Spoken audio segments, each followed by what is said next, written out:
తంబళ్లపల్లి నియోజకవర్గ టీడీపీలో అసమ్మతి గొడవలు చల్లారడం లేదు. ఎమ్మెల్యే అభ్యర్థి జయచంద్రారెడ్డి కారును కార్యకర్తలు ధ్వంసం చేశారు. కొత్తకోట మండలం బుడికాయలపల్లిలో ఈ ఘటన చోటు చేసుకుంది. వైసీపీ కార్యకర్తల చేత టీడీపీ అభ్యర్థి సోదరుడు చీరలు పంపిణీ చేస్తుండటంతో దాడి చేశామని కార్యకర్తలు చెబుతున్నారు. తంబలపల్లిలో అభ్యర్థి ఎంపిక నుంచి ఇప్పటి వరకు అసమ్మతి ఏమాత్రం సద్దుమణగలేదు.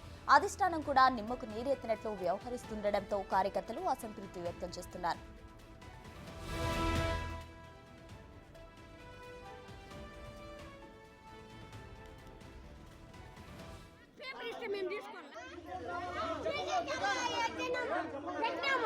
దాంట్లో కనిపిస్తా ఉంది వాడు కాయలు ఎత్తినాడు నా బిడ్డ మీద మేము పక్కా తెలియజేసిన వాళ్ళు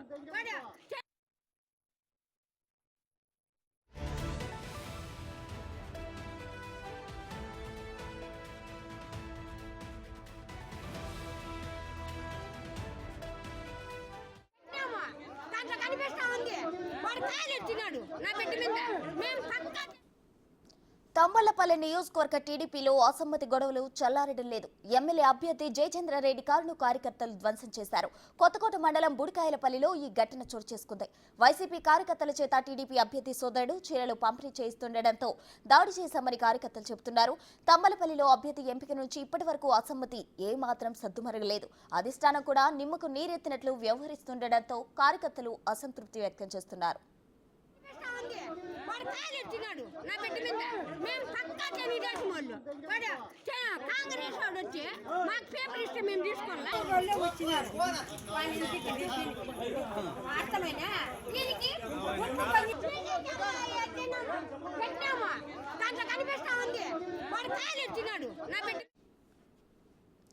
ఇక తంబలపల్లి నియోజకవర్గంలో అసమ్మతి గొడవలకు సంబంధించి మరింత సమాచారం మా ప్రతినిధి దామోదర్ అందిస్తారు. దామోదర్, చెప్పండి. అయితే వైసీపీ సోదరుడితో చీరలు పంపిణీ చేస్తున్నారు అనే ఆరోపణతో టీడీపీ కార్యకర్తలు అక్కడ కారును కాల్ చేయడం జరిగింది అని అంటున్నారు. ఇందులో ఎంత నిజం ఉంది? వైసీపీ కార్యకర్తలకు నిజంగా వాళ్ళు అండగా నిలబడ్డారా, లేదంటే టీడీపీ వాళ్ళే ఇలా చేశారా? ఏంటి నిజం?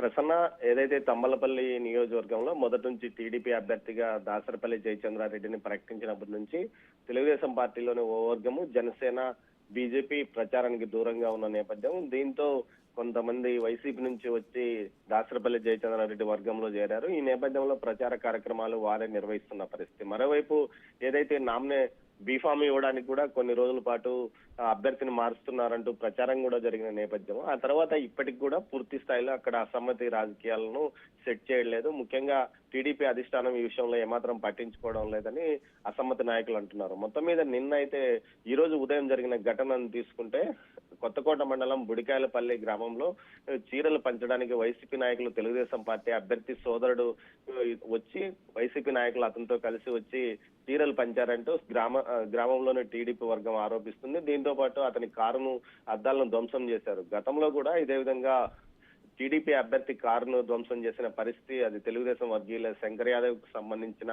అసమ్మతి వర్గం నాయకులు ధ్వంసం చేసిన పరిస్థితి. మొత్తం మీద అయితే ఇంకా ఇప్పటికే అసమ్మతి వర్గం తన ఆగ్రహాన్ని వ్యక్తం చేస్తున్న పరిస్థితి అక్కడ కనిపిస్తుంది. మొత్తం మీద అక్కడ గ్రామస్తుల్లో ఉన్న తెలుగుదేశం పార్టీ క్యాడర్ చెప్తున్న దాని ప్రకారం కాంగ్రెస్ వైసీపీ నాయకులు వచ్చి ఇక్కడ చీరలు పంపిణీ చేస్తున్నారు.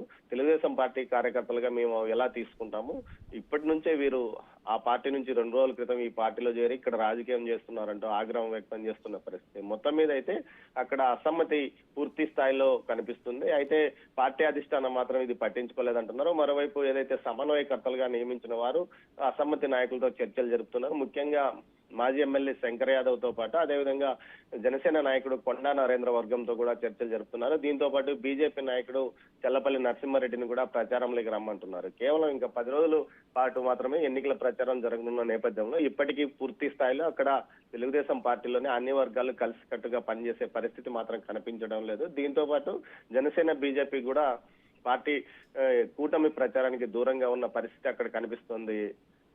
దామోదర్, ఎందుకు అయితే ఇంత జరుగుతున్నా పార్టీ అధిష్టానం ఎందుకు నిమ్మకు నీరెత్తినట్లు ఎందుకు వ్యవహరిస్తుంది? ప్రసన్న, అయితే గతంలో ఏదైతే పార్టీ ఎమ్మెల్సీ రాయలసీమ పట్టుభద్రుల ఎమ్మెల్సీకి సంబంధించిన రామ్ గోపాల్ రెడ్డి అక్కడికి 2-3 సార్లు వచ్చి పార్టీలోని అధిష్టానం అసమ్మతి వర్గంతో చర్చలు జరిపారు. అయినప్పటికీ వారు తాము ఏదైతే వైసీపీ మద్దతుదారుడిగా ఉన్న దాసరపల్లి జయచంద్రారెడ్డికి మీరు టికెట్ ఎలా ఇస్తారంటూ కూడా వారు ప్రశ్నించడంతో పాటు పెద్ద ఎత్తున నియోజకవర్గంలో అసమ్మతికి అనుకూలంగా అంటే దాసరపల్లి జయచంద్రారెడ్డికి వ్యతిరేకంగా ర్యాలీలు కూడా నిర్వహించారు. ఒకానొక సమయంలో ఏదైతే రాంగోపాల్ రెడ్డి కూడా తీవ్ర స్థాయిలో వారిని హెచ్చరించడం కూడా జరిగింది. ముఖ్యంగా పార్టీ నిర్ణయించిన అభ్యర్థిని కాదని మరో వ్యక్తికి మీరు వేరే విధంగా అసమ్మతి రాజకీయాలు చేస్తే పార్టీ నుంచి సస్పెండ్ చేస్తామంటూ కూడా హెచ్చరించినప్పటికీ పార్టీ అసమ్మతి వాదులు మాత్రం ఎలాంటి తమ ప్రచారాన్ని కానీ ప్రచారంలో పాల్గొనడం కానీ అదేవిధంగా పార్టీకి అభ్యర్థి దాసరపల్లి జయచంద్రారెడ్డికి మద్దతుగా ఏమాత్రము ప్రచారం నిర్వహించడం లేదు. మొత్తం మీద అసమ్మతి కార్యకలాపాలు అలాగే కొనసాగుతున్నాయి. అయితే తాజాగా పార్టీ నూతనంగా మరో సమన్వయకర్తను నియమించినట్టు తెలుస్తుంది. అతను వచ్చిన తర్వాత ఏమైనా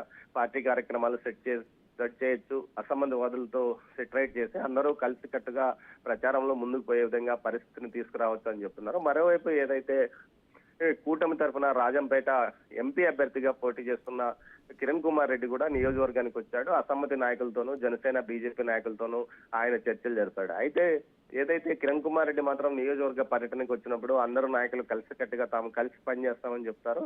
ఆయన అటు వెళ్ళిన తర్వాత యథావిధిగా అసమ్మతి కార్యక్రమాలు నియోజకవర్గంలో కొనసాగుతున్నాయి. ప్రసన్న. Thank you Damodar.